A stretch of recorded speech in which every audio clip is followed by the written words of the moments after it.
En Es Radio, La Noche de Cuesta, con Carlos Cuesta. Es que ya le digo que no hay financiación irregular. Por tanto, no me puedo poner en esa tesis porque no hay financiación irregular.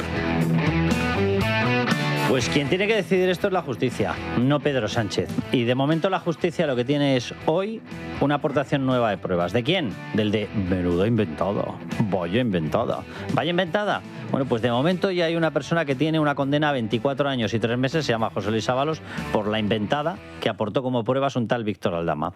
Luego hay otro a 19 años, Koldo García Izaguirre, de prisión también por la misma inventada. Y resulta que el de la supuesta inventada ha recibido un trato beneficioso por parte de la justicia porque de inventada nada y eran pruebas. ¿Y qué es lo que ocurrió? Que en aquella sentencia del Tribunal Supremo, y ahí se dejó perfectamente por escrito, de forma expresa, y se puso esto es por la colaboración de Víctor Aldama, no solamente en este caso, sino en el resto de casos que están pendientes. ¿Cuáles son el resto de casos que están pendientes? Pues uno de ellos es la pieza secreta sobre la financiación del Partido Socialista. ¿Qué ha ocurrido hoy? Pues lo que ha ocurrido es que se ha plantado allí, en una declaración secreta, pactada secretamente, Víctor Aldama, que es como se hacen estas cosas. Hablas con la Fiscalía, hablas con el juez y le dicen, mire, ni medios de comunicación para esto ni historias. Me planto judicialmente, les llevo la documentación y hablamos en serio. Pues eso ha ocurrido hoy. Ha tenido una declaración Miguel Ángel Pérez, bienvenido. ¿Qué tal, Carlos? De más de una hora. Y en más de una hora yo, por lo que he hablado con el entorno suyo, han salido ellos encantados. Por lo que me han dicho, tanto fiscal anticorrupción como juez, encantados también. Y por lo que me dicen la otra parte, es decir, la que va a sufrir con esto, de encantada nada. Y parece que hay aportación concreta de las rutas de dinero de monetización de los cupos de petróleo, del sobre. Parece que hay una mecánica de identificación de personas concretas que podrían haber pellizcado, con nombres. Por lo que me dicen, hay alguno que es conocido y que efectivamente es político y efectivamente es del PSOE y que será identificado en el momento en el que se ha levantado el secreto de esta pieza.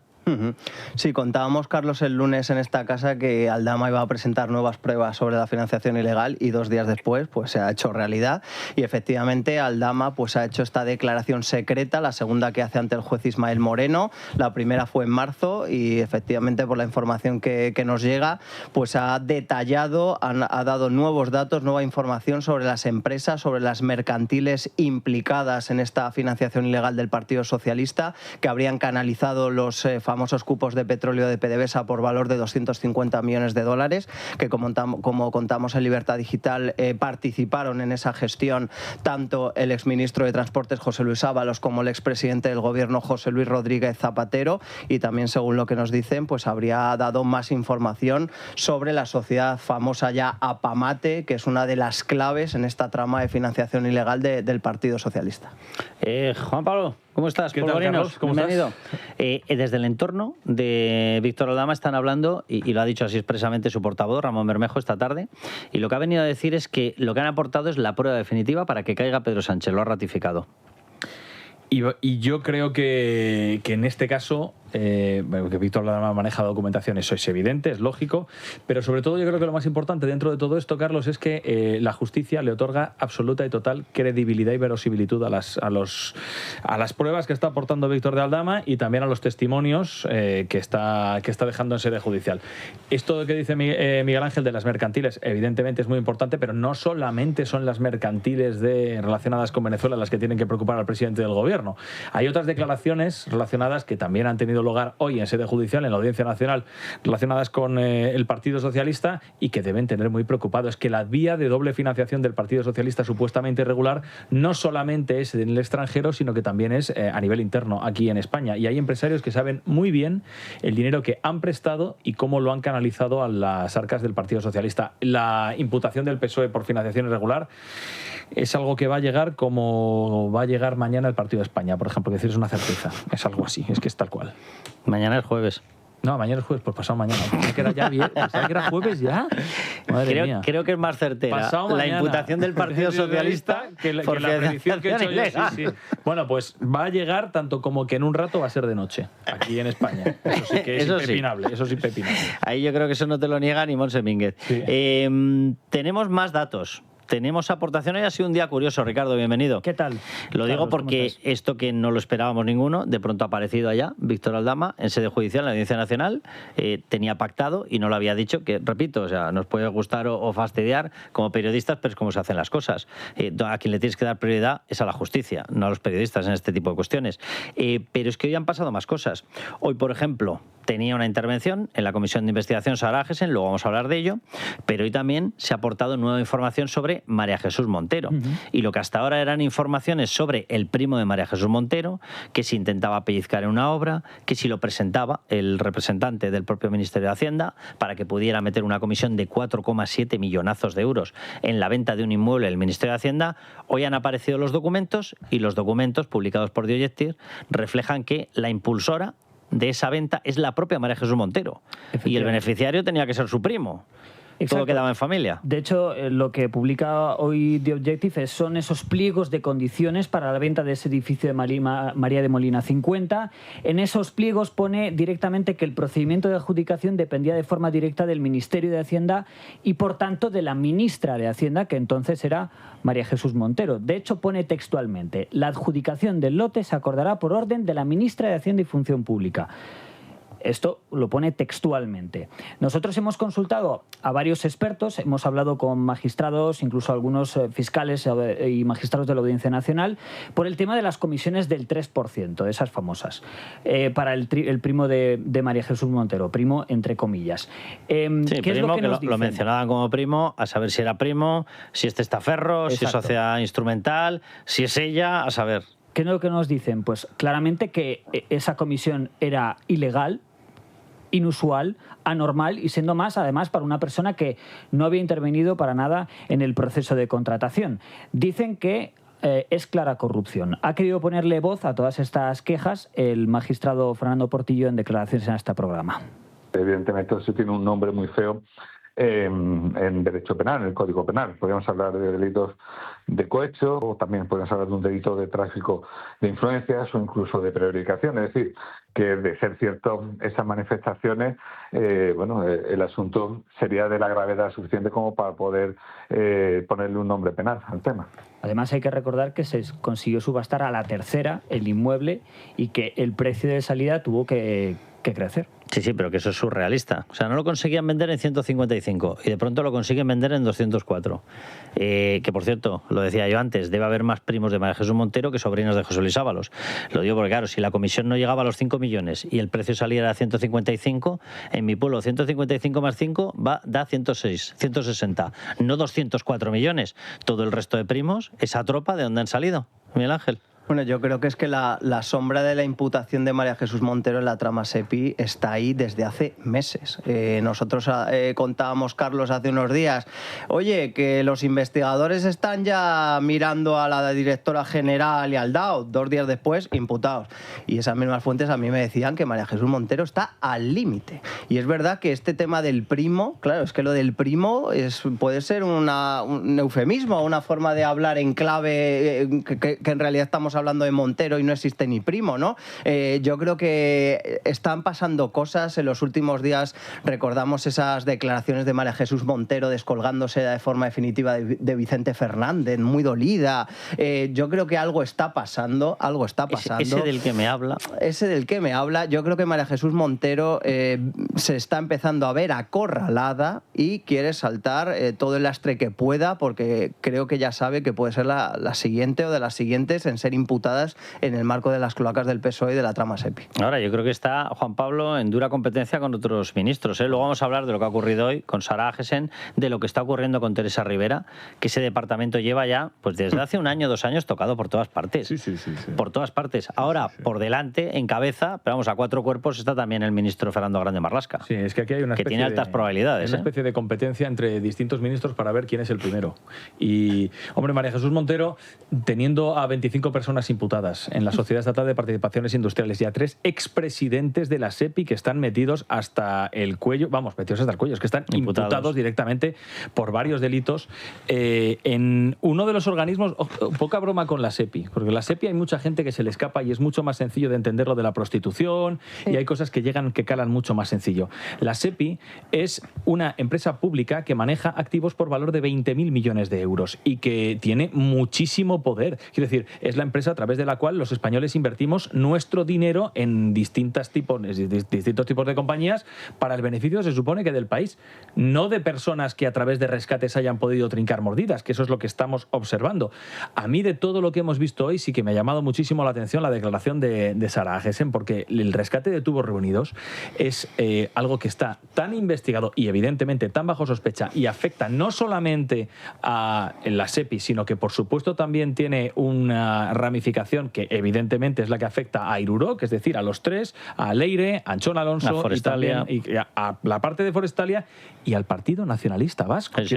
Es que hay una mancha de aceite que se está extendiendo una barbaridad, porque evidentemente y lógicamente hay aquí muchísima tela que cortar. Aquí alguien se debió pensar que esto de la subasta posterior, esto que hemos estado narrando, se acercaban los presupuestos, están subastando el Estado, menudo chantaje. Alguien se debió pensar que esto había sido exclusivamente posterior a la formación de gobierno. No. La gran subasta vino antes de formar gobierno. Es decir, cuando todos pusieron su precio encima de la mesa, Bildu, PNV, Esquerra, Junts, fue antes de formar gobierno. De hecho, de cara a la moción de censura. Y ahí todos dijeron, venga, carta de los Reyes Magos. ¿Qué queremos? Prepárate.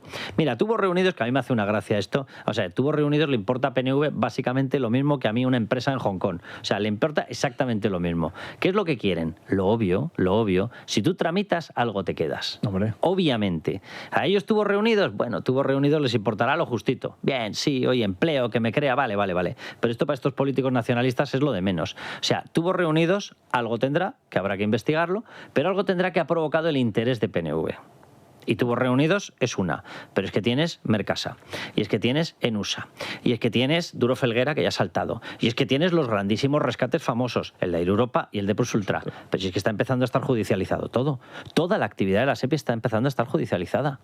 Yo creo que la SEPI es como la joya de la corona de la corrupción del sanchismo. ¿Es una hucha? Es una, efectivamente, ¿no? O sea, la cifra que decía Juan Pablo, o sea, mueve miles de millones esta Sociedad Estatal de Participaciones Industriales, y cuando empezaron a sonar, que si el rescate de Europa, el rescate de PlusUltra, al principio parecía como que eran cosas sueltas, pero ahora nos estamos dando cuenta que muchas de las tramas de corrupción nacen o concluyen en la SEPI. O sea, que yo creo que según va avanzando la investigación nos vamos dando cuenta de la importancia que tiene la SEPI en todas las tramas corruptas relacionadas con el sanchismo. No, pero sí que además están todas conectadas. O sea, en la trama SEPI te aparece Leire Díez.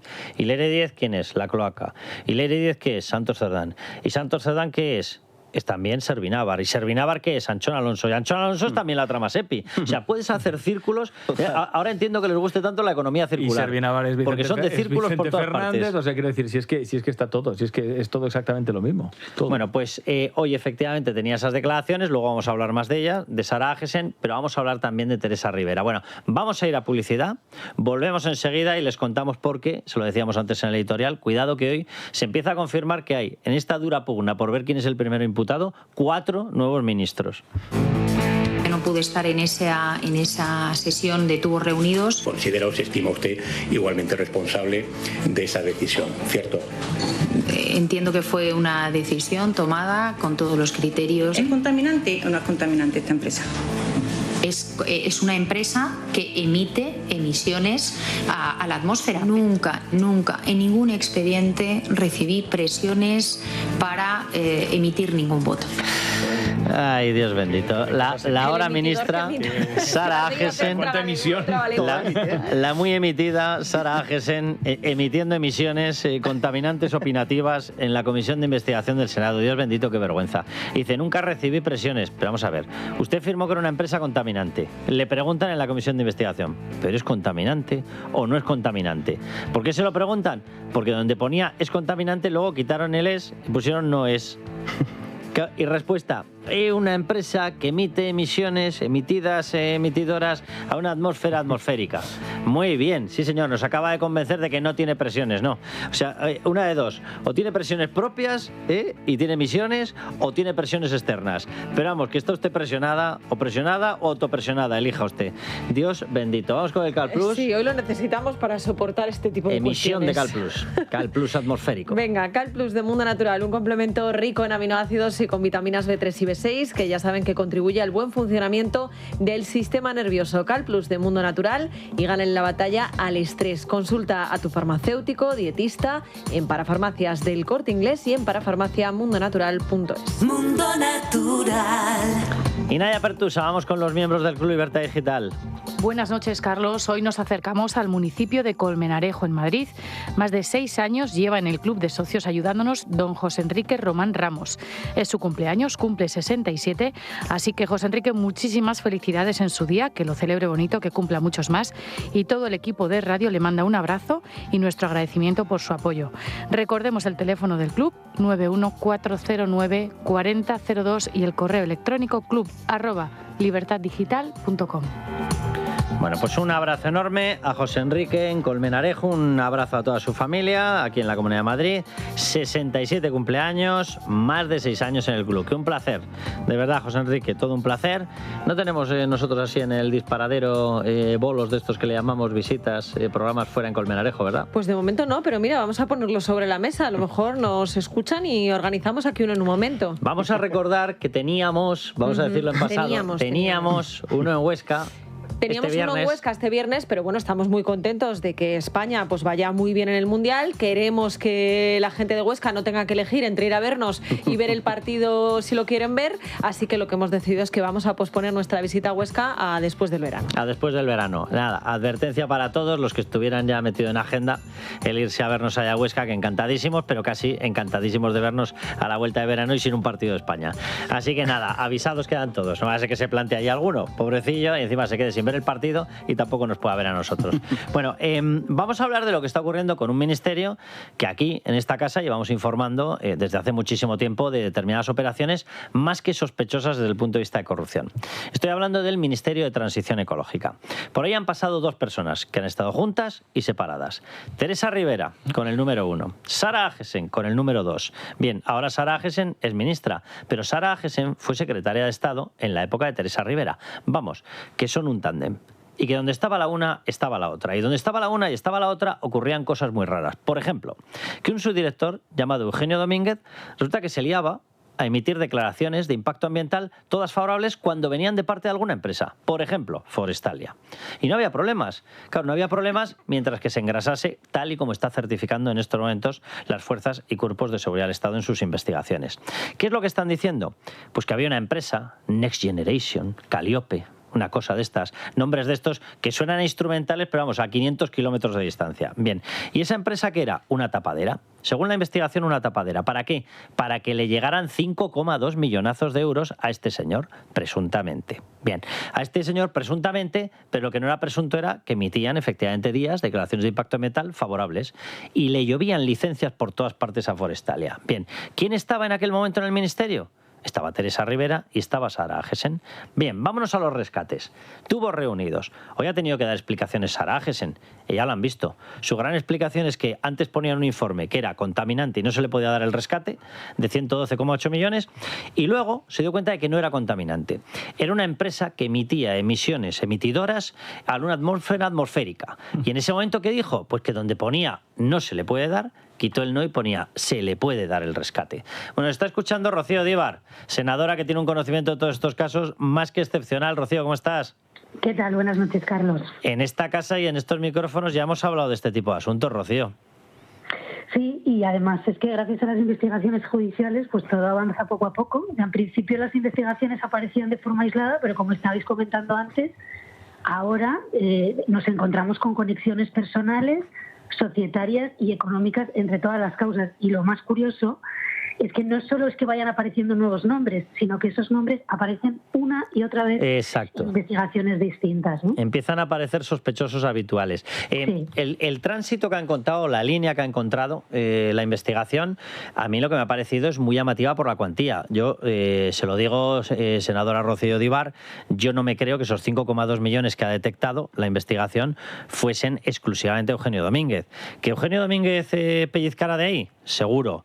Pero que todo, el grueso completo, 5,2 millones, fuera para Eugenio Domínguez y sus jefes directos o sus jefas directas no supieran nada, no dijeran algo para el Partido Socialista, yo particularmente, en mi opinión, pero no me lo creo. Mira, Carlos, el pasado 6 de abril, Fernando Samper vino a la comisión de investigación y yo llevé la comparecencia. El dueño de Forestalia. Efectivamente. Entonces, le hice muchas preguntas, a mí me sorprendió su locuacidad, él vino acompañado de su abogado, yo pensé que no iba a hablar, pero habló mucho. Y cuando le pregunté por Next Generation Calliope Innova, me dijo que ya no me iba a contestar a ninguna pregunta más. Entonces, lo que sabemos de esa empresa... Vamos a escuchar ese fragmento, que lo tenemos preparado, de hecho. Vamos a escucharlo. El momento. Los investigadores, señor Samper, han dicho que esta sociedad, Next Generation Calliope Innova, estaría ligada de algún modo a usted. ¿Puede explicármelo? Yo lo que le puedo decir es que no tengo ningún trato con Servinavar. Se lo he dicho anteriormente. No. Lo sigo diciendo, le pregunto por su relación con Calliope Innova. No lo sé. Se iba por los cerros de Servinavar. Sí. Claro, yo le insistí porque en la famosa notaría del Escorial, en la que no se elevaban a público los contratos, se constituyó esta sociedad por parte de Eduardo Pérez Águeda. Eduardo y Roberto Pérez Águeda son dos hermanos que son, según los investigadores, testaferros de Fernando Samper. A él le molestó mucho que yo los llamara así, pero así lo llaman los investigadores, y también son testaferros de Anchón Alonso. Eso le iba a decir, que en esta empresa aparece la sombra de Anchón Alonso, el socio de Santos Cerdán. Entonces, en esa notaría del Escorial, después de que se hubiese constituido esta sociedad por Eduardo Pérez Águeda en abril de 2022, un mes después, el 99,9% de las participaciones de Next Generation Calliope Innova son adquiridas por Anchón Alonso. Y esta es la empresa que se utiliza para ir desviando hasta 5,2 millones de euros. Que efectivamente, yo creo que todavía queda mucho por saber. Lo que aparece en el sumario, que ya se ha levantado el secreto, es que Eugenio Domínguez cobraba a través de una empresa de decoración que pertenecía a su mujer, que se llama Derco. Pero es verdad que probablemente todavía nos quede mucho por saber. Y además de los hermanos Pérez Águeda, están muy vinculados no solo con el entorno de Fernando Samper, sino también con el de Anchón Alonso. El otro día volvió a aparecer un nombre conocido, que es el de Carmelo Arnáez, que es el dueño de Mediaciones Martínez. Mediaciones Martínez habría sido la sociedad a través de la que se transfería dinero hacia Servinavar, pero las investigaciones también están empezando a ver que este señor tenía todo tipo de sociedades y algunas de ellas estarían dedicadas a las energías renovables. Entonces, aunque todavía no sabemos todo lo que hay detrás, yo creo que poco a poco iremos avanzando en esta madeja, Carlos, que como se ve, lo mezcla todo. Rocío, cuando empezamos la investigación de Fernando Samper de Forestalia, en este grupo, en esta radio, en este periódico, en Libertad Digital, descubrimos una madeja por llamarle algo, vamos, porque era la fábrica entera de ovillos. Descubrimos 850 sociedades, cada una con su pequeño proyectito, que básicamente no había ningún proyecto empresarial, sino que era la licencia. Es decir, actuaban como sacacorchos, conseguían una licencia por motivos políticos, la metían en una estructura societaria para poderla vender y la empaquetaban y vendían con un lucro de 3 pares de narices. Si se ha pagado a través de Next Generation Calliope 5,2 millones por determinado trato con Forestalia, no voy a decir que haya que multiplicarlo por 850, evidentemente, pero yo no me creo que por semejante maraña de licencias se haya pagado solo 5,2 millones. No, está claro. Además, fíjate, para empezar, ahora mismo esas sociedades podrían ya ser en torno a las 1.050. O sea, que se han seguido generando.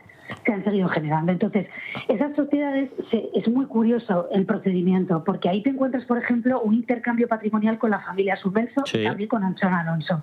Entonces, Fernando Samper tenía una ventanilla única en el INAGA y otra en el MITECO, en el Ministerio de Transición, gracias a Eugenio Domínguez, para gestionar sus propios proyectos. Entonces, como él era el único que los conseguía, generaba sociedades a las que les atribuía la gestión de parques.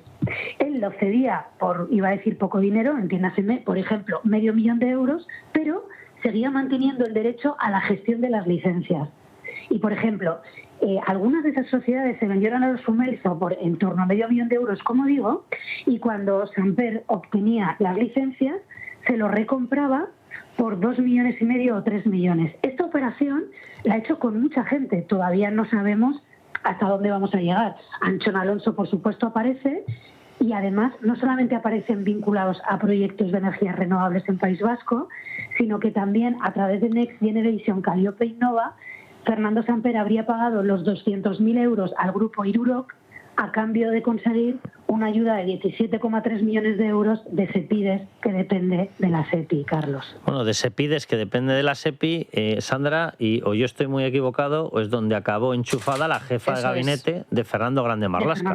Allí acabó exactamente, o sea, lo que es contamos que el otro día. Lo de la ronda de sospechosos habituales es más cierto que nunca, Rocío. Es impresionante, o sea, la verdad es que vamos siguiendo la línea de puntos, pero es que hay un momento que es que son círculos concéntricos, es que no consigues salir de ahí. Y a Sara Gesen, por cierto, le pasa lo mismo con la SEPI, efectivamente lo estáis diciendo. La comparecencia de hoy es verdad que es de agradecer que ella tiene un trato personal más agradable que el de otros ministros, pero hoy ha estado muy inquieta, por lo menos cuando le interrogaban tanto mi compañero José Manuel Hernando como también la senadora de Vox.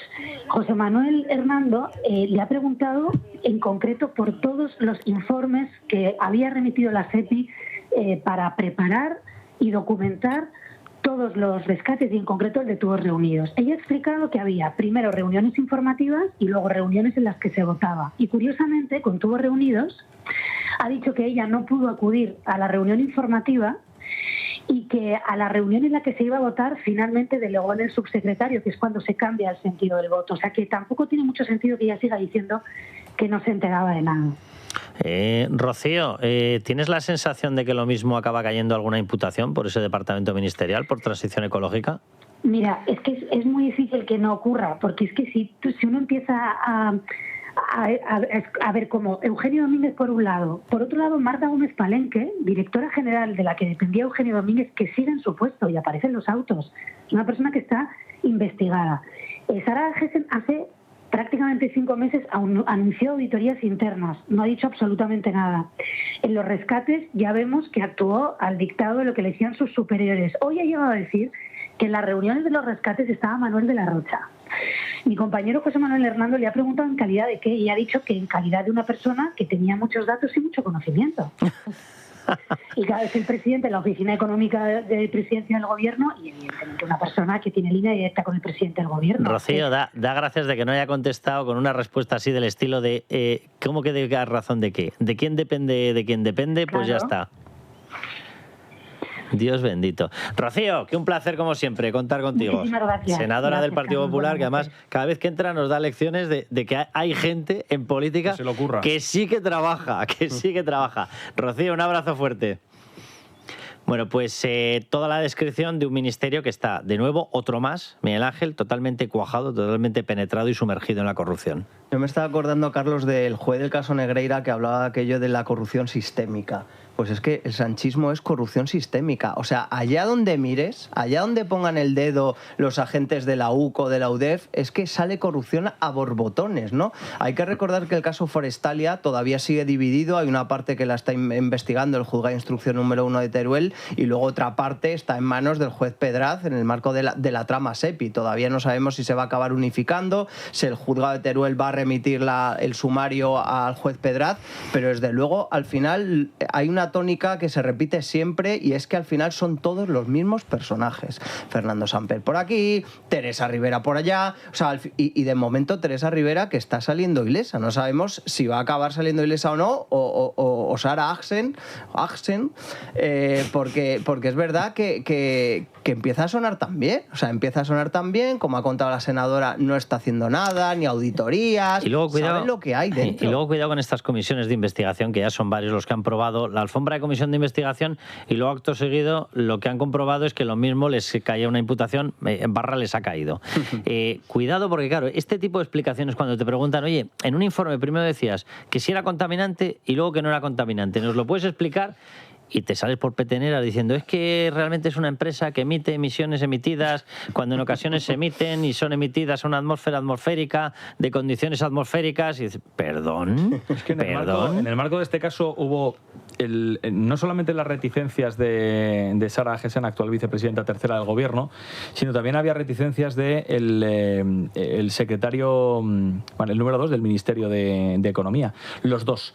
Y hubo en paralelo algunas reuniones que fueron, evidentemente, las del Grupo Ibro con el Partido Nacionalista Vasco y también la de la directora de la SEPI en el Palacio de la Moncloa. Y a partir de entonces, lo que era una negativa taxativa por parte de Sara Agesen se convierte en un placet. A través, hoy lo ha explicado, a mí me ha parecido muy, muy llamativo el sonido. Sara Agesen diciendo que, hombre, que es que ya no, tampoco tuvo que ver porque ella no votó y lo que hizo fue delegar el voto. Dices, hombre, en todos los sitios, cuando tú delegas el voto, eso no te exime de la responsabilidad de lo que se ha votado a través de la delegación de tu voto. Y es que esto es algo que a mí me ha llamado muchísimo la atención. Es decir, ha sido un argumento, el de la vicepresidenta de Transición Ecológica, que a mí me parece que queda cojo por todos lados. Vamos a escucharlo, Juan Pablo. Ese momento en el que dice, no, yo no he votado. No, yo simplemente le he dado la orden a alguien de que vote por mí. Y da una gran ilusión de responsabilidad.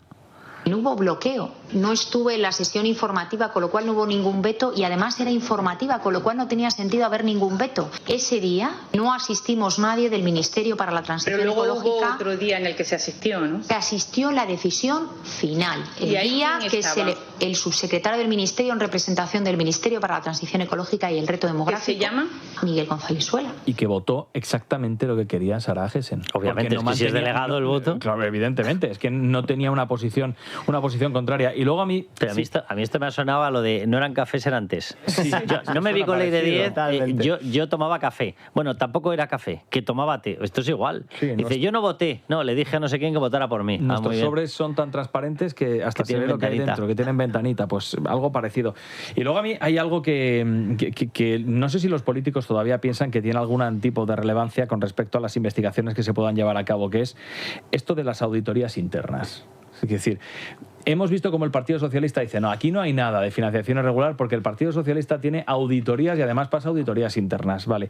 Lo hemos visto también en el Ministerio de Transportes, las famosas auditorías que decía el ministro Óscar Puente que había pasado y que no había observado ningún tipo de indicio delictivo en la conducta de José Luis Ábalos y había hecho auditorías.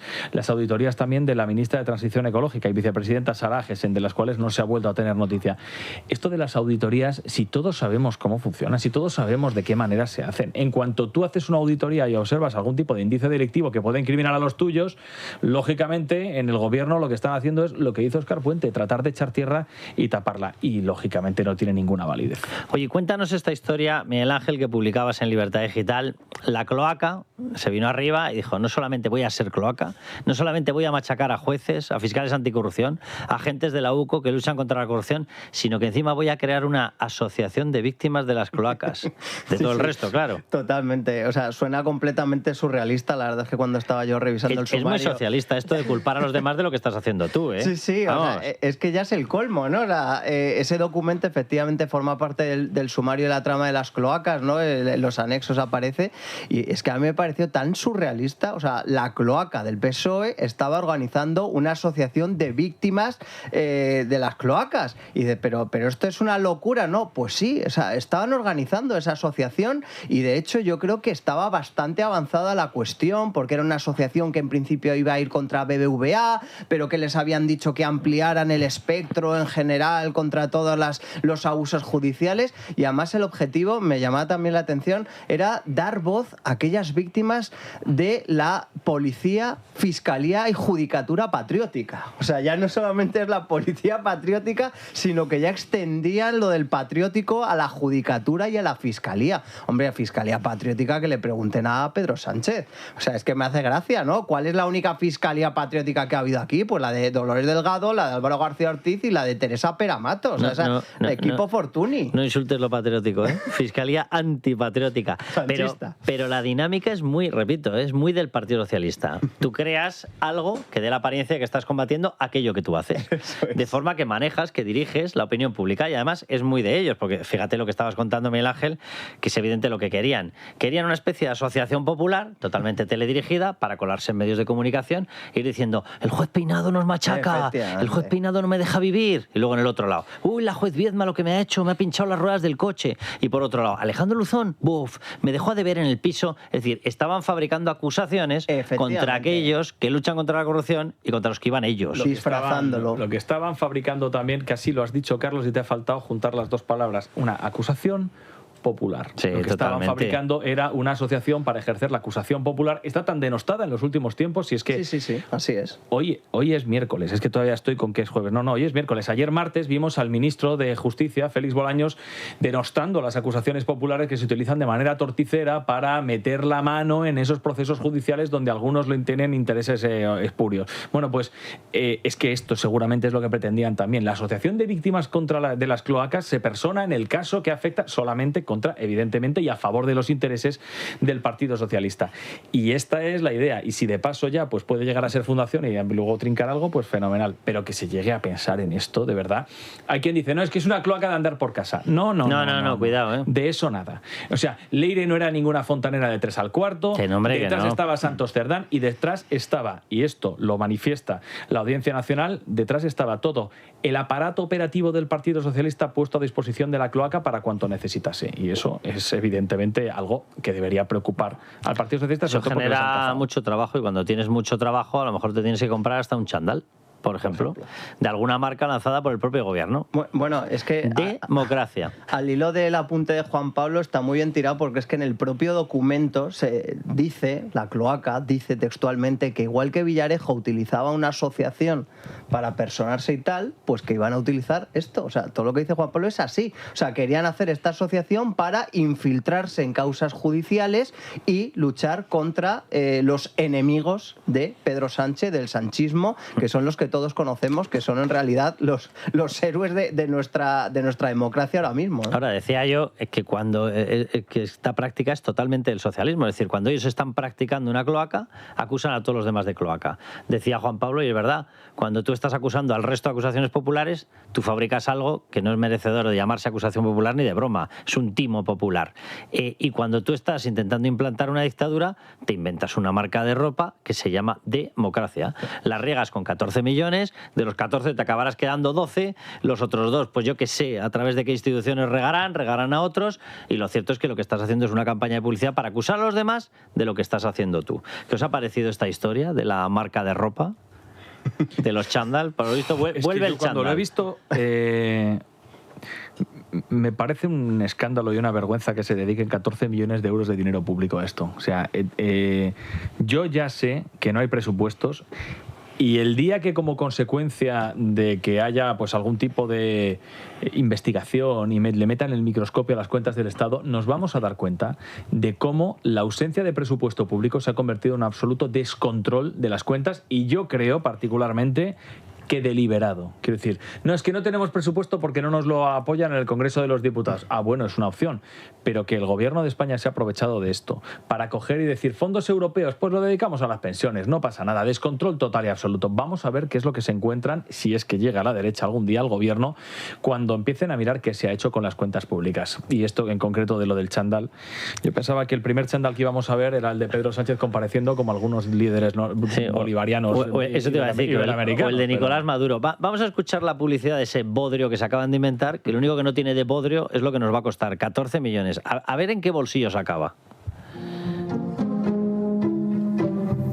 No sabéis lo que me acaba de llegar. Es la nueva colección Democracia. Una colección cápsula de streetwear creada por España en Libertad 50 años. Cuando te vistes no es solo estética, sino también personalidad y posicionamiento. Así que voy a montarme un look y os enseño cómo lo combinaría yo. La verdad es que encaja súper bien con mi estilo, porque mezcla una estética muy urbana con un mensaje que nos invita a reflexionar sobre algo que forma parte de nuestro día a día.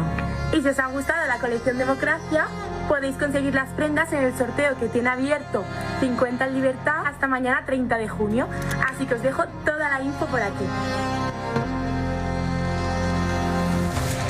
Y mientras os ponéis el chándal democracia, por cierto, con una voz de pijas de muchísimo cuidado, acto seguido lo que hacéis es pedir la eliminación de la independencia judicial y la persecución de los jueces. Y todos defendemos en democracia, defendemos la creación de una cloaca para que puedan ir atormentando a Alejandro Luzón o al fiscal Grinda o a la juez Viedma, porque esto es democracia.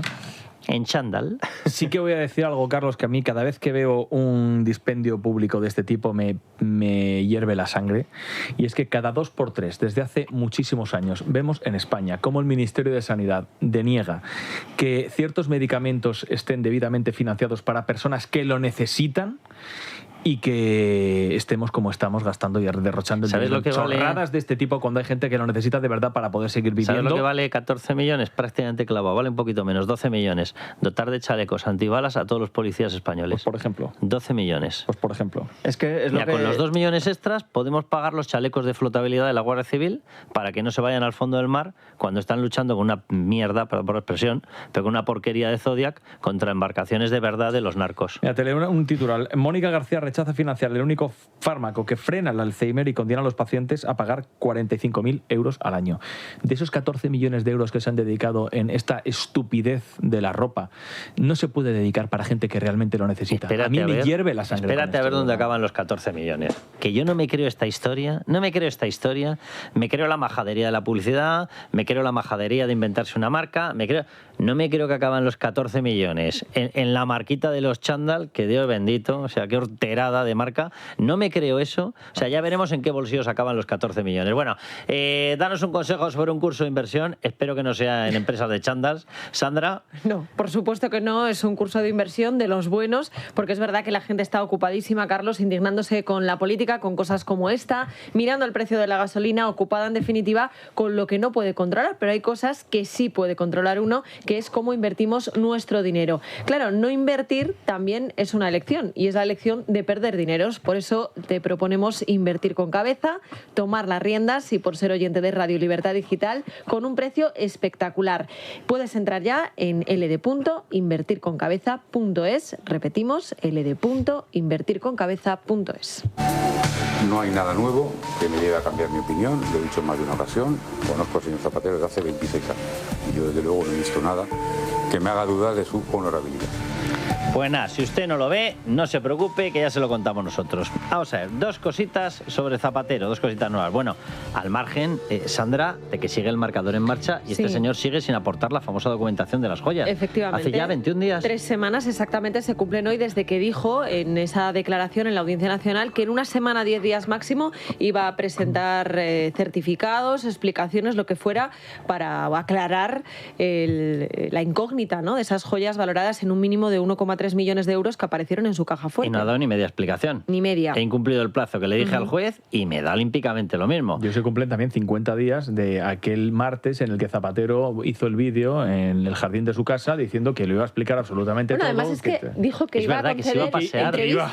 Se iba a pasear por los medios. En los próximos días ante los medios de comunicación. Lo dijo esa vez y lo dijo después cuando volvió a declarar en la Audiencia Nacional que no pudo hacer declaraciones a la salida. Dijo, pero no se preocupen, que en los próximos días hablaré. Pues todavía estamos esperando. Bueno, pues 2 cositas nuevas para Óscar López y para todo el resto del planeta.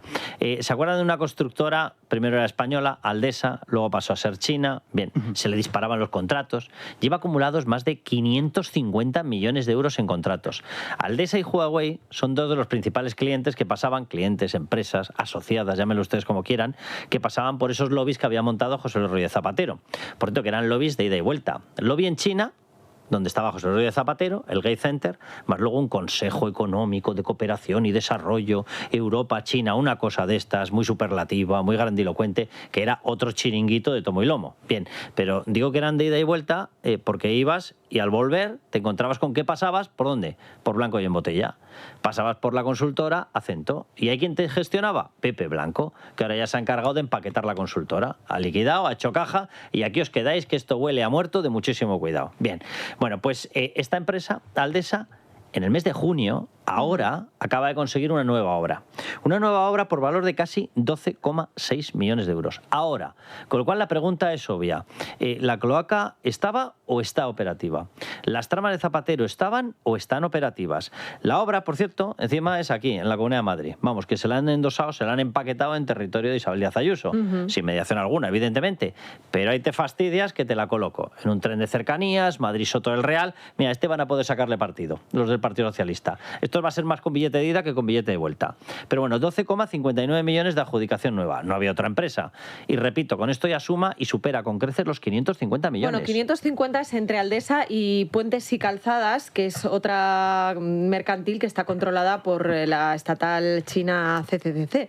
Pero estamos hablando entre las dos de 550 millones y concretamente Aldesa se ha puesto las botas en los últimos años. Sandra, danos todos los detalles porque además algunas de estas empresas, tú estabas mencionando esta compañía china súper poderosa, CCCC, que es una empresa que está vetada en infinidad de sitios. Eso es. Porque es una empresa que se dedica a construir, por ejemplo, una cosa así tan anodina, sin importancia, como las bases militares chinas. Por ejemplo. Nada, que nadie se imagine que tienen algo que ver con el ejército chino o el espionaje chino. Simplemente hacen las bases militares chinas, pero nada.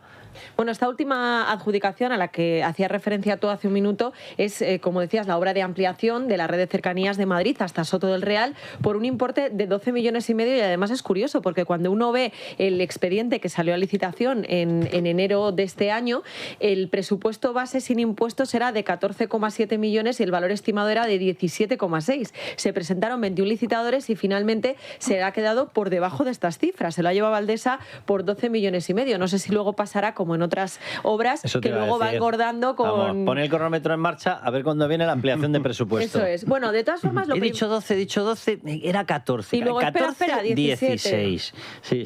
Bueno, lo primero que hay que decir es que Aldesa, porque claro, esto nos viene bien para entender cómo funcionan aquí las cosas en estas tramas, es que esta constructora inyectó 127.000 euros en las cuentas de Análisis Relevante, administrada por Julio Martínez, que es el presunto testaferro de Zapatero, y otros 87.000 a Mediaciones Martínez, que está vinculada a la trama SEPI.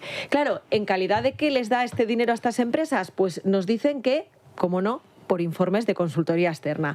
Claro, ¿qué es lo que pasa? Que los investigadores de la UDEF, orales, efectivamente, creen que son contratos de prestación de servicios simulados que en realidad lo que estaban camuflando era pagos a cambio de influencia para conseguir contratos públicos. Bueno, pues partiendo de esta premisa, juzgan ustedes mismos si les cuadra o no que Aldesa haya sumado, como decimos, 360 millones de euros en obras ferroviarias, de carreteras e infraestructuras estratégicas desde su entrada en el accionariado chino. Destacan las adjudicaciones en la variante de Rincón de Soto, el tramo Pinar de las Rozas Las Matas, la renovación ferroviaria entre Redondela y Vigo-Guisar en el corredor mediterráneo y obras de reconstrucción trasladana en Valencia. En resumen, Aldesa se ha adjudicado entre 2021 y 2026 contratos de ADIF, de la Dirección General de Carreteras y del Ministerio de Agricultura. Pero es que esto no es un caso aislado, porque tú decías, estamos hablando de 550 millones. ¿De dónde sale esa cifra? De sumar las adjudicaciones de puentes y calzadas, controlada también, como decimos, por esa empresa estatal china, que suma otros 190 millones más. Pero es que aquí no estamos hablando de Huawei, que es la estrella, ¿no? La UDEF, la joya de la corona y no va con doble intención. Sí, la UDEF ha incorporado a la causa varios contratos entre Huawei y Wodefab, que es la empresa de comunicación de las hijas de Zapatero, y en las agendas de Julio Martínez hay curiosamente una anotación que dice Huawei 400 contrato. ¿Los investigadores qué creen? Pues que estaría relacionado con el anuncio de una licitación de ADIF con Huawei para renovar el equipamiento precisamente de ADIF, un contrato que precisamente su valor estimado era de eso, de 400.000 euros. Pero es que este contrato no es el único, porque en los últimos años, y lo saben ustedes porque lo hemos comentado en este programa en varias ocasiones, han sido muchas las adjudicaciones a Huawei a pesar del veto de la Unión Europea. La más escandalosa, esa del Ministerio de Interior, que adjudicó un contrato de más de 12 millones de euros para el sistema de almacenamiento de escuchas judiciales y de Policía Nacional y Guardia. El mítico SITEL. Anda que no llegamos a hablar en su momento en época de Rubalcaba de Sitel, Eso es. que es el sistema de escuchas de la policía. Y no hay que olvidar dos cosas. Una la mencionabas tú antes, que Huawei era cliente de Acento, la consultora de José Blanco, y vinculada también a Antonio Hernando, pero también que Segundo Martínez, que era el jefe de seguridad de Zapatero en la Moncloa, acabó convertido en director de seguridad de Huawei. Muy bien leído algunas empresas, ¿verdad?, en los últimos años, al calor del sanchismo.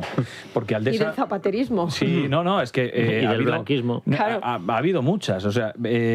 bueno, si nos ponemos a hacer la enumeración, a ti, Carlos, te saldrán seguramente bastantes más, pero Servi Navarro, no le fue mal. Forestalia, pues tampoco le ha ido mal. Análisis relevante, pues tampoco. Inteligencia prospectiva, pues Acento, no les ha ido nada mal. What the fuck. Pero el caso de Aldesa es especialmente llamativo porque era una empresa que tenía un volumen de negocio, hombre, bastante más moderado en el año 2020-2021, pero a raíz de la compra por parte de inversores chinos, y evidentemente con mediación de José Luis Rodríguez Zapatero, empieza a hacer una cantidad de negocio de obra pública aquí en nuestro país enorme, hasta haberse convertido en una empresa, oye, con una facturación bastante importante, entre 500 y 800 millones de euros todos los años. Lo cual, hombre, el Gate Center de China, de José Luis Rodríguez Zapatero, pues evidentemente es uno de los puntos que convendrá investigar en el futuro, porque solamente es una de las unidades de negocio que tenía José Luis Rodríguez Zapatero, de las muchas, porque Zapatero ya sabemos que era un empresario multidisciplinar.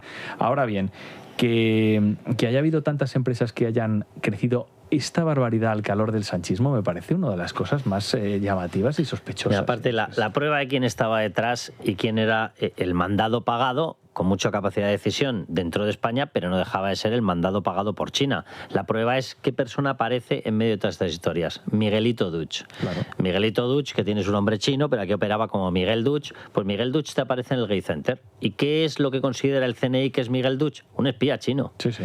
Es decir, esto es un engranaje que es muy sencillo. China decide que quiere invadirnos. ¿Cómo te invade? Ahora no te invade militarmente, te invade comercialmente. ¿Y qué empieza a quedarse con tus negocios? ¿Cómo lo hace? Pues a través de gente presuntísimamente corruptísima, ¿vale? ¿Y a quién te busca? Pues una persona que tenga influencia en el gobierno actual. Por ejemplo, José Luis Rodríguez Zapatero. Le monta un chiringuito, porque esta estructura que hay mucha gente que está diciendo, incluso Felipe González dice, no hombre, no, viendo la capacidad de José Luis Rodríguez Zapatero, es imposible que él montara eso. De verdad. O sea, hacer determinadas trampas para intentar esconder a determinada gente, como que no. O sea, esto no lo ha montado José Luis Rodríguez Zapatero. Este engranaje, o el venezolano, se lo monta Venezuela. Posiblemente el SEBIN. Y el engranaje chino se lo monta China. Por eso en un lado tú tienes a Delcy Rodríguez y por eso en el otro lado tienes a Miguel Duch, que es un espía chino. ¿Y qué es lo que hace? Vigilar que las órdenes de China vayan funcionando. ¿Y qué es lo que hace José Luis Rodríguez Zapatero? Cobrar, porque ser socialista es ser pobre y estar dispuesto a dar mucho. Pues eso es a lo que se han dedicado. Bueno, hablando de espías, no sé si visteis al hilo de la declaración de Gertrudis el otro día en la comisión, decían que con esa mirada de hielo, ese pelo rizado, la rebautizaron como Gertrudov, porque decían que parecía una espía soviética, porque es verdad que mantenía una mirada tremenda. Dejando a un lado a Gertrudov, nosotros esta noche en Libertad Digital precisamente publicamos que hay una máxima preocupación en la defensa de Zapatero que lidera Víctor Moreno Catena con el tema de justificar el origen de las joyas. Que no saben qué hacer para justificar el origen de las joyas. Dieron ese plazo de 7 a 10 días, llevamos ya 22 días, han quedado completamente en evidencia. Nos cuentan que se está pidiendo documentación a mansalva, a Emiratos Árabes, a tal, con tal de AliExpress, Temu. A Temu, a todo lo que pueden para intentar sacar un papelito que llevar al juez Calama y que además están intentando que sea un papelito que diga que la antigüedad justo para que prescriba, ¿eh? Qué casualidad, justo para que prescriba el delito fiscal. Por cierto, que no se ha enterado, o sea, yo no sé qué equipos jurídicos tienen, pero que la prescripción en determinados delitos fiscales de especial complejidad y elevada cuantía, que no es en el momento en el que diga el afectado, que no es verdad, es en el momento en el que surge la primera obligación de declarar. Si acaban de ser descubiertas porque las tenías escondidas en la caja fuerte de Gertrude, que encima no tenía la llave, ¡ay, la llave, no la encuentro, la llave! Y dice, espérate que tengo aquí una radial, a ver si encuentras la llave. Me acaba de aparecer, aquí la tenía entre el calcetín, oye, y la espinilla, no me había dado cuenta. Sobre todo la estrategia de defensa de Zapatero. Pues es cuando surge la primera obligación de tributar. Por lo tanto, acaban de aparecer, ni prescripción ni historias. Aparte que tienen un problema ahora. Como ya no le ha quedado más remedio a Hacienda que personarse y decir que habrá una investigación, la inspección de Hacienda paraliza la prescripción. Así que ya se pone inventando lo que quieran. Claro, y desde el punto de vista de la defensa, José Luis Rodríguez Zapatero, no queda muy bien que el expresidente del gobierno esté rogando por favor que se cierre la investigación que está haciendo Hacienda. Es decir, si tú tienes el convencimiento de que no has cometido ningún tipo de delito, no te importa en absoluto, tú dices, que Hacienda pues que venga Hacienda, que investigue todo lo que quiera, porque yo no he cometido ningún tipo de ilícito. Pero en el caso que nos ocupa, a mí me viene toda la semana. Es que está exponiendo su culpabilidad directamente. No me investiguéis, por favor. ¿Pero por qué? Si usted ha dicho en multitud de entrevistas que todo lo que ha hecho está con arreglo a la legalidad con Hacienda. Sobre ese asunto a mí me parece que es importante subrayar una cosa, porque en las últimas semanas se nos ha vendido que realmente no se puede abrir una investigación de la agencia tributaria al mismo tiempo que se está investigando penalmente los hechos. Y hay abogados, entre ellos, por ejemplo, Emilia Zaballos, que está explicando que eso no es así. Que no es verdad, que no hay nada que lo impida. Lo que sí se exige es que haya una coordinación entre las partes para que, pues en caso de que se puedan pisar en algún momento las investigaciones, pues no suceda así. Decide el juez y, de hecho, el juez puede decidir que de hecho reconvierte la investigación o la inspección de Hacienda en la carga probatoria pericial para aprovecharla a él. O sea, que esta historia de, oye, que Hacienda que no me toque, porque si no llegaríamos al absurdo que aquí cuanto más delincuente, o mejor dicho, si eres delincuente vas a ser el único al que no inspeccione Hacienda. Pero es que si no eres un delincuente, te puede inspeccionar todos los días. En todos los casos judiciales hay investigaciones de Hacienda, entonces yo no sé qué nos están intentando intoxicar ahora, que si ahora Hacienda no puede investigar a Zapatero. Oiga, pues a las órdenes del juez Calama, ¿cómo no va a investigar Hacienda Zapatero? ¿Sabes qué tipo de persona llega a esa conclusión? A ver. Vale, pues escucha esta noticia, que te vas a quedar a cuadros. Bien, Marco San Juan, nos suena, ¿verdad?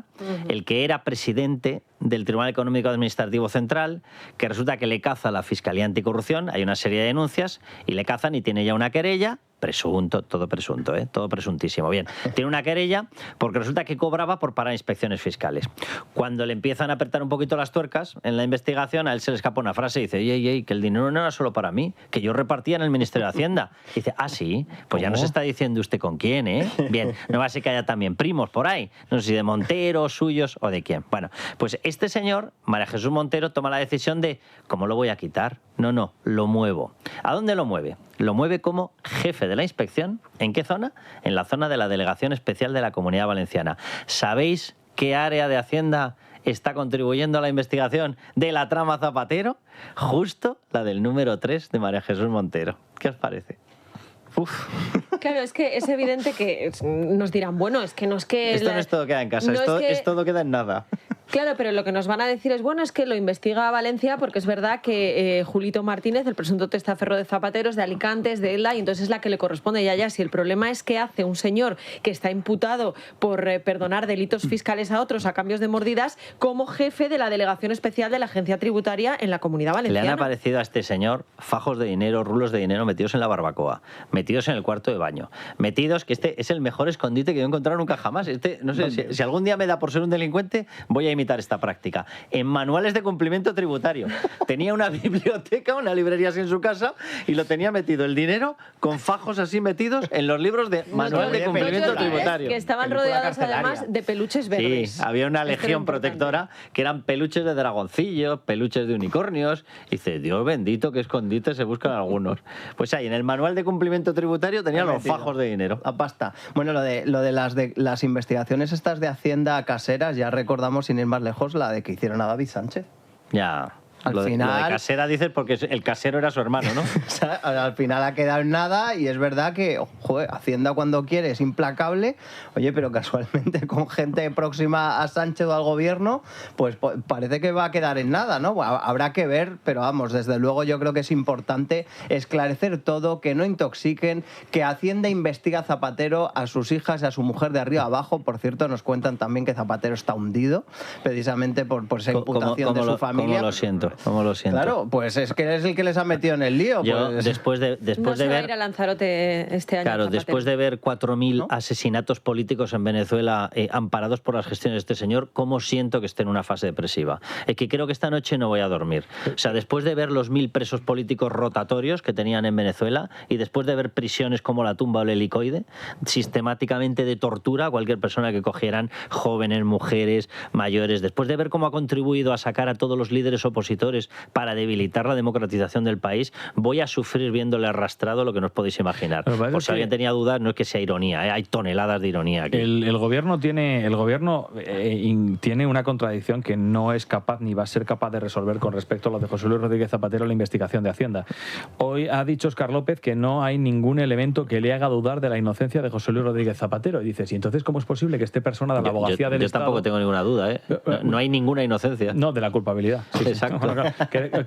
Pero entonces, ¿cómo es posible que el gobierno, por un lado, tenga plena confianza en Zapatero, pero por otro lado, a través de la abogacía del Estado, esté dudando de la inocencia de Zapatero porque está personado para investigar a ver si ha hecho algo que no tenga arreglo a la legalidad con respecto a Hacienda? El gobierno de España, entonces, está con Zapatero desde el punto de vista retórico, pero no está con Zapatero desde el punto de vista de la investigación penal. ¿Por qué exactamente? Esto en el gobierno no lo han terminado de explicar. Está pillado por las finanzas. Y es que yo creo que tienen un problema ahí, que hay algo que nos terminaremos enterando, lógicamente. Efectivamente, las nóminas hay que pagarlas y cuando estás pillado por las finanzas, estás pillado por las finanzas. Oye, cuéntanos que el otro día publicábamos, porque era totalmente cierto, que este señor Pedro Sánchez se pensaba coger 5 semanazas de vacaciones, mareta para arriba, mareta para abajo. Y ya no sabíamos... también. Sí, Maleta. maletas sin control, maletas de valija. Bueno, que por lo visto le hemos fastidiado las vacaciones. Le hemos fastidiado las vacaciones. ¿Cómo voy a sufrir pensando en esto? Mira, Buah. decía yo antes que Zapatero este año ha dicho que no se va a Lanzarote, esto de momento, que las cosas aquí cambian de un día para otro. A veces Lanzarote a la Mareta, hoy, al Palacio de la Mareta. No, digo Zapatero, que tiene casa en Famara, y entonces decía que bueno, que este año que no, que dice a veces que se va a quedar en su casa aquí en Madrid, en la vivienda de las Rozas. Yo he estado hace, creo que 2 fines de semana en Lanzarote con unas charlas y a mí la gente de allí me dijo que estaba allí. ¿Ah, sí? Sí, y es muy fácil de saber si está el protocolo de seguridad, si está el séquito de seguridad rodeando su casa.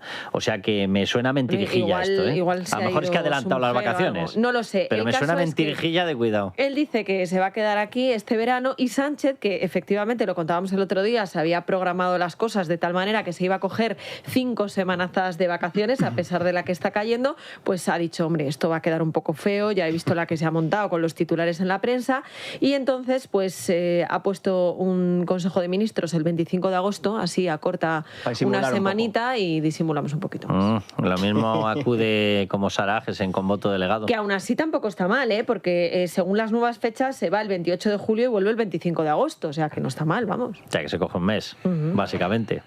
Oye, no está nada mal, ¿eh? Por eso digo. A ver, también para lo que hace yo casi preferiría que estuviera de vacaciones, pero en Júpiter. Sí. Para siempre, ¿no? Sí, básicamente. Para siempre. O sea que nos regala la presencia de una semana. Sí. Esto la que última significa semana que va a estar aquí. Si en 5 días fue capaz de crear una cloaca, en los 5 días del presidente enamorado, en 4 semanas la que puede montar.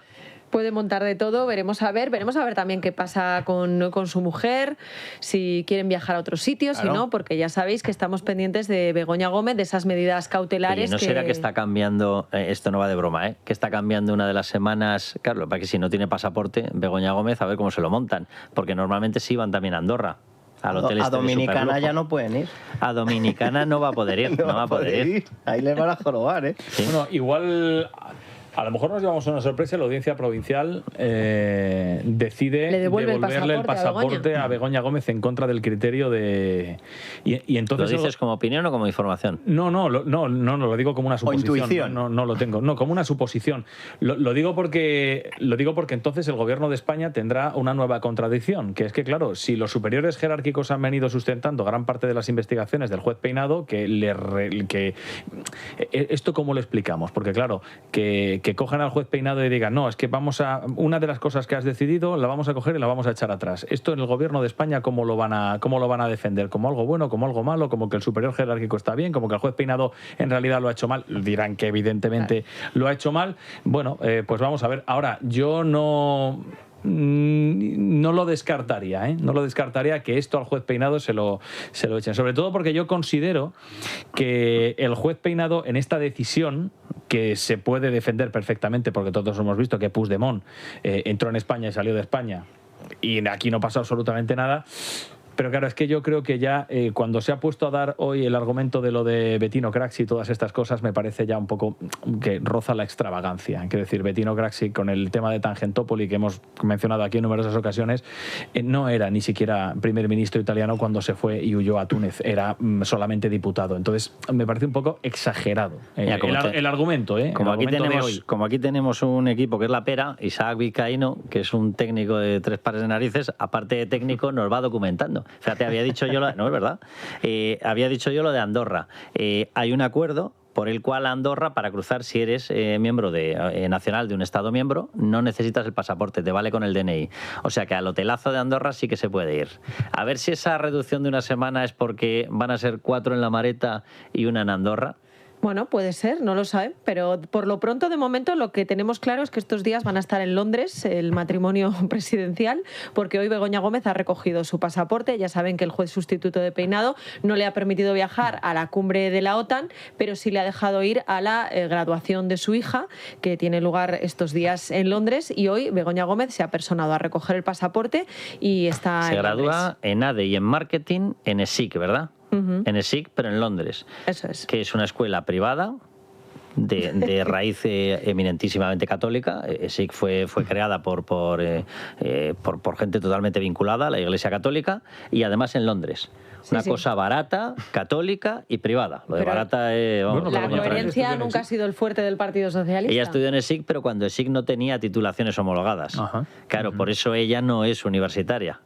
Por mucho que quiera ponerse títulos falsos en las paredes. Los compra, ¿no? Que se los va comprando, sí. Yo creo en el mismo sitio del certificado de las joyas. Todos los que defienden la universidad pública, todos los políticos, digo, sobre todo algunos muy determinados, terminan llevando a sus hijas a algunas universidades privadas que están muy bien. O sea, quiero decir que a mí me parece fenomenal que... Lo que pasa es que hay una contradicción enorme. Está de maravilla. Lo que no está de maravilla es que luego ataquen a las universidades privadas. Correcto, llamándolas chiringuitos. Sí, totalmente. Bueno, vamos a ir a publicidad. Sandra, danos un consejo para defendernos de Hacienda, que lo que no ataca a David Sánchez, lo que no ataca a Begoña Gómez, lo que no ataca a Zapatero, lo que no ataca a Villafuel, se lo ataca al novio de Isabel Díaz Ayuso y a todos nosotros.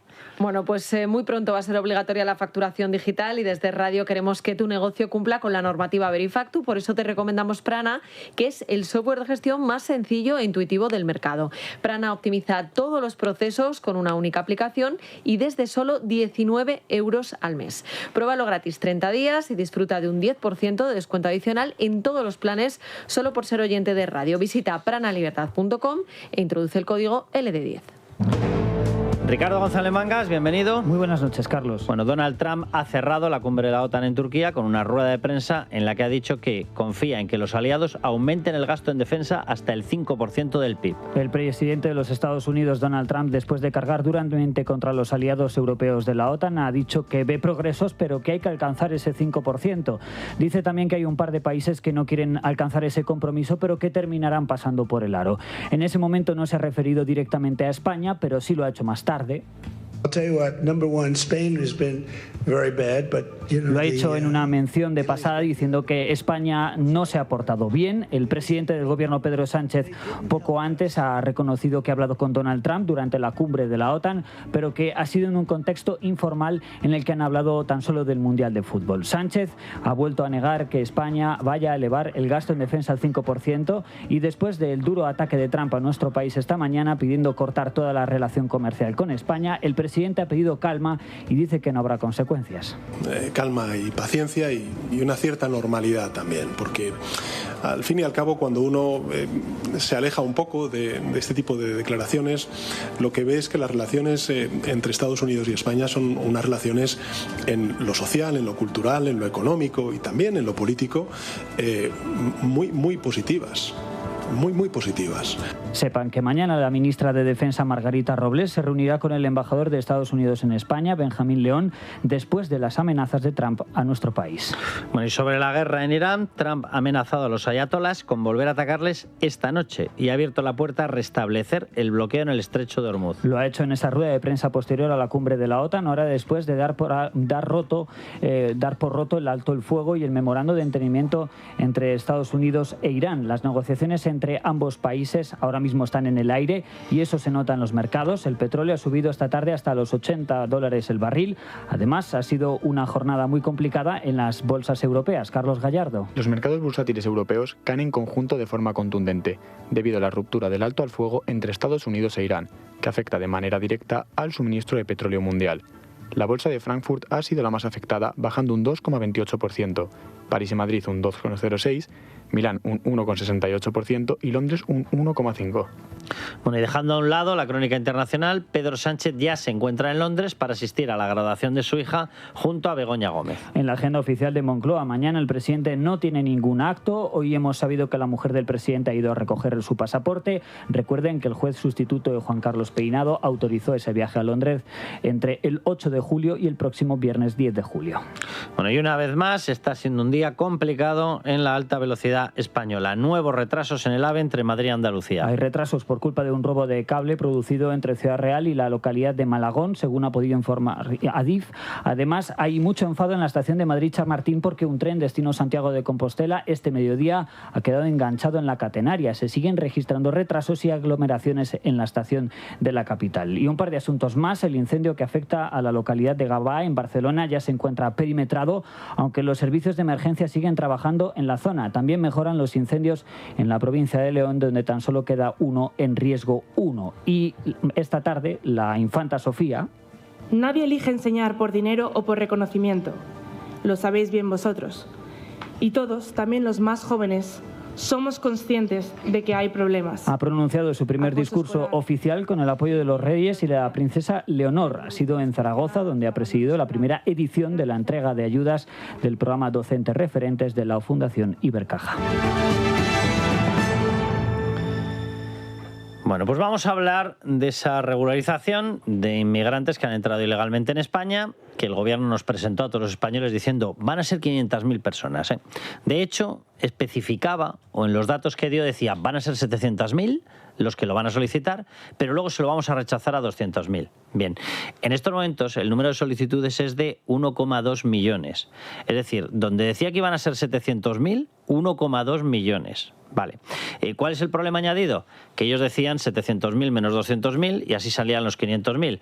Hombre, con los requisitos que han puesto, que es que no pueden ser más laxos, tiene toda la pinta de que bajar del 1.200.000 va a ser complicado. Vamos, que los que lo han pedido se lo llevan todos. O todos o la inmensísima mayoría. Bien, vamos a hablar con el que ha sido hasta hace 5 minutos el comisario jefe de inmigración, con Luis Mayandía. Persona que lleva muchísimo tiempo detrás de toda esta historia, pero años y años, décadas, en esta materia, y que él ha hecho otro cálculo. Y el cálculo que ha hecho Luis Mayandía es mucho más realista y mucho más tétrico, lo digo literalmente, porque en el momento en el que entre en funcionamiento una figura que se llama reagrupación familiar, las medias, los cálculos que tiene la policía, estiman que al margen de la persona regularizada, el número de añadidos que se va a traer y por lo tanto van a ser regularizados de forma indirecta es de +5. 1 más 5. Luis Mayandía, bienvenido. Muy buenas noches, Carlos. Un saludo muy cordial a todos los oyentes de Radio. Nada, un placer, Luis, tenerte aquí. Claro, tú has hecho un cálculo que no se basa en ninguna hipótesis extraña, sino que simplemente es coger las bases de datos vuestros, la experiencia vuestra, y decir, ¿cuánta gente en el momento en el que una persona se regulariza, a cuántas personas introduce por la figura de la regulación familiar? Y no te sale 1 millón, te salen 6. Eso es, directamente son familiares de primer grado, es decir, el cónyuge como unidad con la persona que reagrupa, los padres de uno y los padres de otro. Eso serían 5. Puede haber hijos, en cuyo caso serían más. Vamos a la hipótesis más favorable en este caso. La cuestión es que efectivamente son 5, más 1 sería 6, y después les dejamos, aprovechando ese regalo que da la ley española para poder reagrupar a tus familiares más próximos, la posibilidad de un negocio, que es lo que nosotros hemos visto en las redes cuando se ofrecía la posibilidad a aquellos que se regularizasen de traerse a aquellas personas que dijeran que eran sus padres, que eran los padres de su cónyuge o su propio cónyuge. Buen matiz ese, Luis. Buen matiz el de los que dijeran ellos que eran. Porque en ausencia de documentación, el que digan ellos es... Es que no las hay. Es decir, en ausencia de documentación, como se ha hablado muchísimas veces, en falta de capacidad de comprobar las documentaciones que se presenten, porque necesitamos comprobar con un testigo, con un documento testigo. Porque no se trata de pasaportes o documentos de viaje, documentos de identidad, carnets de conducir, que tenemos ya las bases para poder comprobarlo. Son documentos que pueden dar registros civiles. En primer lugar, no existen. Y en segundo lugar, pues desgraciadamente, y no voy a citar países, es muy fácil comprar, adquirir documentos que sean reales, pero que contengan datos que son absolutamente falsos. Hemos hablado y hemos comentado operaciones que hemos hecho nosotros desde la UCRIF antes de jubilarme, en la que, por ejemplo, ciudadanos dominicanos se iban a Colombia, a las zonas más remotas del mundo cafetero de Colombia, y aprovechando que determinados paisanos, determinados civiles de allí no iban a viajar, utilizaban sus datos para solicitar un pasaporte colombiano. ¿Por qué? Porque a Colombia no se le exige el visado. Con lo cual, un documento real, un documento auténtico, con datos falsos, porque no son los de las personas reales, que serían los titulares originales y legales, pueden utilizarlos para entrar en España, desplazarse a España y desplazarse por todo el territorio Schengen. Con la experiencia que tú tienes, Luis, de ese 1.200.000 personas que lo han solicitado ya, ¿cuántos crees tú que los van a obtener? ¿Más o menos de 1 millón? Pues 1 millón, me mojo por 1 millón. Va a ser muy poco. Es que las medidas que se están pidiendo son muy laxas, muy débiles, con lo cual prácticamente todo el mundo las va a cumplir. A mí me gustaría que esos 3.000 y pico internos hoy en día en prisiones, en prisión preventiva, de los que no tenemos ninguna duda de que son auténticos delincuentes, que no tienen todavía antecedentes penales porque no han sido juzgados, pero están en prisión porque un juez ha ordenado su ingreso, no llegan nunca a regularizarse, porque ya tenemos suficientes delincuentes como para quedarnos con más. A esos, en la aplicación de la ley, lo que hay que hacer es expulsarles, repatriarles a su país y que cada uno se coma sus propios problemas. Claro, de esos, el dato exacto, Luis, es 3.482 presos en situación de prisión preventiva que lo han solicitado. Perfecto, y que lo van a conseguir. Ser regularizados. Lo pueden conseguir. Yo espero, sinceramente, que reine el sentido común, nada más, y nunca lleguen a regularizarse. Y eso no significa, Carlos, lo que se ha dicho muchísimas veces. ¿El extranjero es delincuente? No, me niego a decir eso. No lo es. La mayoría viene a buscarse la vida. Y probablemente si cualquiera de nosotros estuviera en esa situación, haría lo mismo o más. Vienen a trabajar, pero hay un porcentaje. Efectivamente, en prisión hay un 30% de población reclusa que es extranjera. En Cataluña sube casi hasta el 50%. Bueno, pues si seguimos con esos porcentajes de 1 millón más los que puedan venir, pues ese porcentaje puede ser muy elevado de cuestión de delincuencia. Y a mí lo que me preocupa, y la policía lo que le preocupa, es la seguridad de los que estamos viviendo aquí. Luis, y pero nuestra si aquí misión, fundamentalmente por ley, es preventiva. Luis, y la pregunta es muy clara. O sea, si se ponían o se imponían determinados criterios, determinadas obligaciones más duras, los inocentes, los sanos, habrían pasado igual. Pero, lo que se hubiese Carlos, aplicado habría sido una criba que hubiese quitado a los delincuentes. Claro, la gran pregunta es por qué se han rebajado esos criterios. Claro, es que lo están diciendo los propios, y a nosotros nos lo hacen saber los propios ciudadanos extranjeros que están en España ya regularizados, porque se ven en la tesitura de tener que sufrir que paisanos suyos, a los que conocen perfectamente y saben que son delincuentes, puedan llevar a pensar a la gran mayoría que ellos también lo son. Eso es cohesión social, eso es un problema que hay que atender, y los principales y las principales víctimas serán los propios ciudadanos extranjeros honrados y trabajadores que van a sufrir las consecuencias de esta, bajo mi punto de vista, precipitada regularización. Luis, un abrazo muy fuerte y muchísimas gracias. Muchísimas gracias, Carlos, y un abrazo muy fuerte a todos los oyentes de radio. Gracias. Un abrazo. Pues prácticamente 3.500 van a ser regularizados, 3.500 presos preventivos que están en prisión porque un juez ha determinado que con los antecedentes que ya tiene policiales y con las pruebas que tiene policiales, aunque no haya juicio, es tan evidente que van a ser condenados que se tienen que quedar en prisión provisional. De esos prácticamente 3.500. Del resto, 1 millón más 5, 6 millones. Ahí hay algo, sobre todo hay que prestar atención a los datos que ha ofrecido la policía, que es quien se encarga de establecer la regularización y los cauces legales para poder administrarla. A mí me llama la atención un dato. El gobierno nos dijo que iban a ser 500.000. Funcas elevó la previsión hasta 800, 900.000. Y entonces dices, bueno, pero son 1.200.000. ¿Dónde están los 300.000 restantes? Hubo un dato la semana pasada que dio la Policía Nacional, que es que 400.000 personas que estaban en una situación irregular y que no deberían haber entrado en esta regularización porque a 31 de diciembre no tenían ningún tipo de documento que pueda acreditar que estaban en España, sino que se han ido incorporando más tarde. España incorpora todos los años un flujo de unas 400.000 personas anuales desde la pandemia aproximadamente. Bueno, pues esas 400.000 personas que están en una situación irregular y que se han colado en el proceso de regularización, la Policía Nacional está denunciando que no deberían estar ahí, y eso te eleva hasta 1.200.000. Y al final, todo este proceso lo único que pone de relieve es que se ha hecho con una enorme imprevisión, sin tener en cuenta las necesidades funcionariales desde el punto de vista público para poder llevarlo a cabo, y yo creo que también sin tener en cuenta ciertas medidas de seguridad. Y esto no es xenofobia, esto no tiene nada que ver con eso. Estás hablando de 3.000 personas que tenían antecedentes y que van a entrar, que están ya directamente y que van a operar como ciudadanos que no tenían ningún tipo de requerimiento legal previo. Pero es que al final este tipo de acciones hay que hacerlas de una manera muy... Lo que estaba diciendo el comisario. O sea, estas personas, 3.500 personas, les concedes ahora la regularización, tienen una ratio, la gente que está en prisión provisional tiene una ratio de condena de un 96-97%. Es decir, la inmensa mayoría van a ser condenados. Pero cuando sean condenados, lo que decía Luis Mayandía, ya no los puedes devolver por delincuentes. No, claro.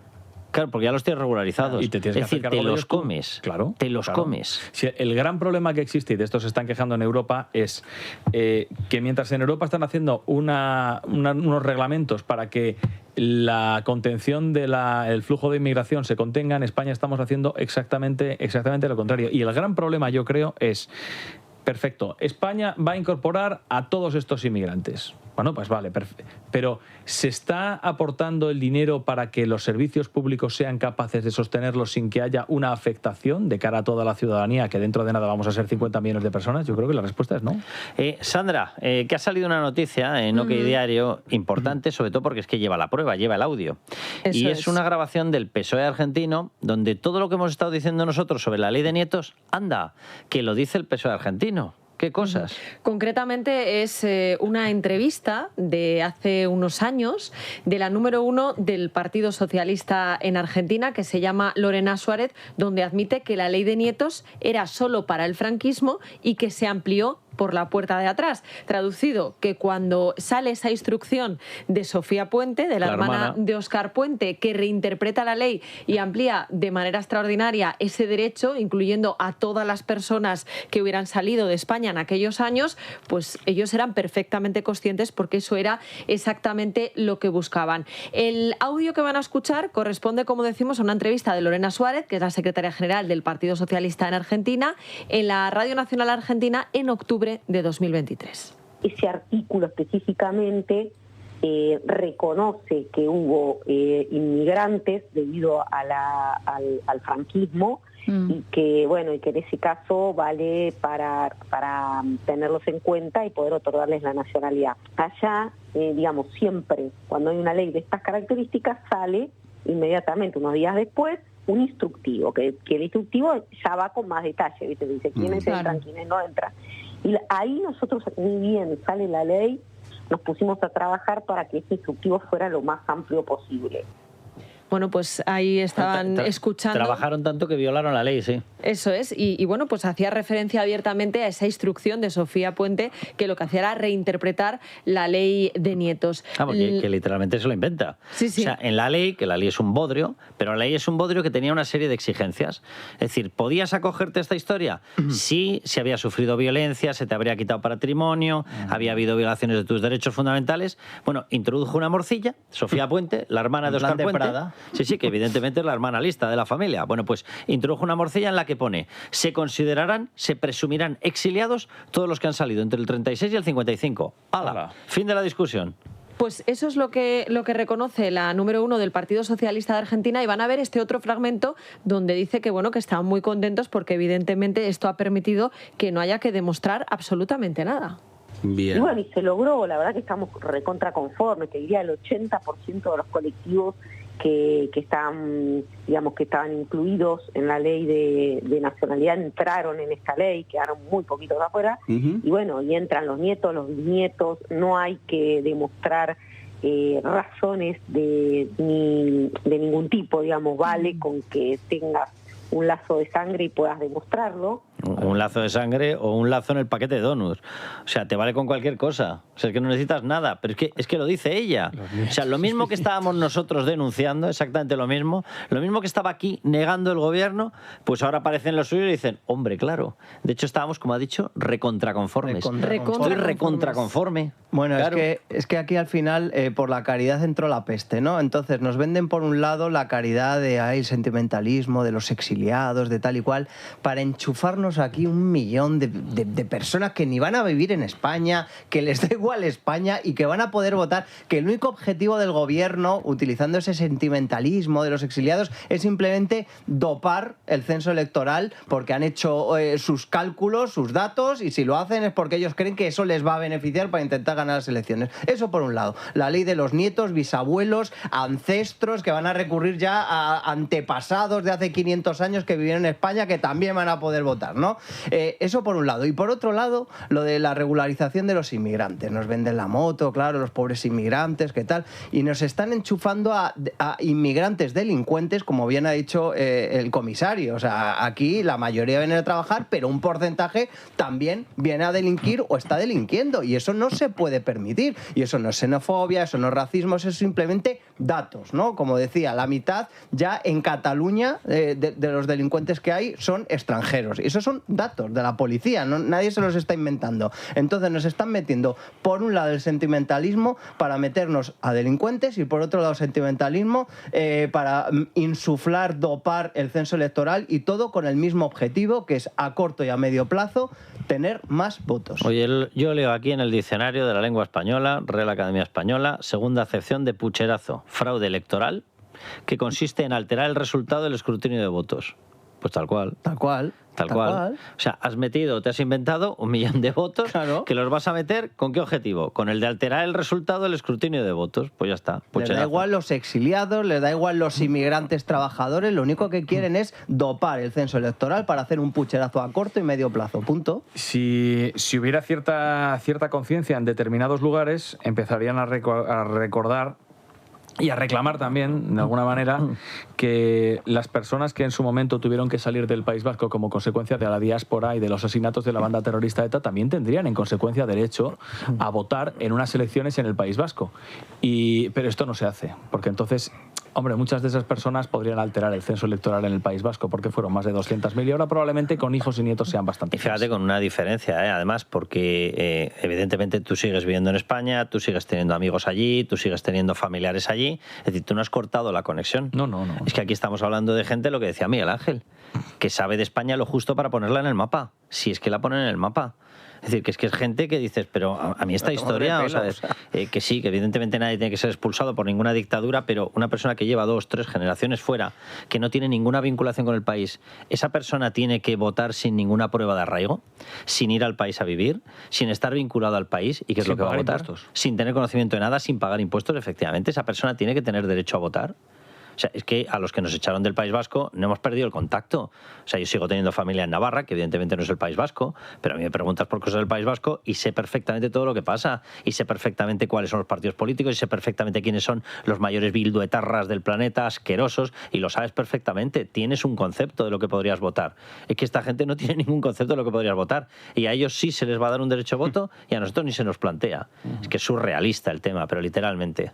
Es una forma simplemente de intentar alterar unos datos que ellos ahora mismo, con los mega 15 casos de corrupción que les tienen acorralados, pues dicen, aquí hay que hacer algo, aquí hay que hacer algo, venden a su electorado, los pobres exiliados, los pobres inmigrantes trabajadores, y vuelvo a decir, a ellos les da exactamente igual una cosa que la otra. Lo único que quieren es inflar el censo electoral y intentar tener alguna oportunidad más de ganar las elecciones, porque piensan que la cosa se les empieza a poner especialmente complicado en los últimos meses. Por cierto, como nuestra obligación es dar información para ir desmontando todas las mentiras que suelta el gobierno, otra de las mentiras, y me vuelvo a la regularización de inmigrantes ilegales, es que no se preocupe porque es que vienen con un pan, 3 millones y un fondo de inversión debajo del brazo. Bien, datos que publica Libertad Digital en estos momentos, Libre Mercado, un estudio sobre su aportación a la recaudación, efectivamente, a la recaudación del IRPF. Bueno, el peso de la población extranjera en España es el 14%.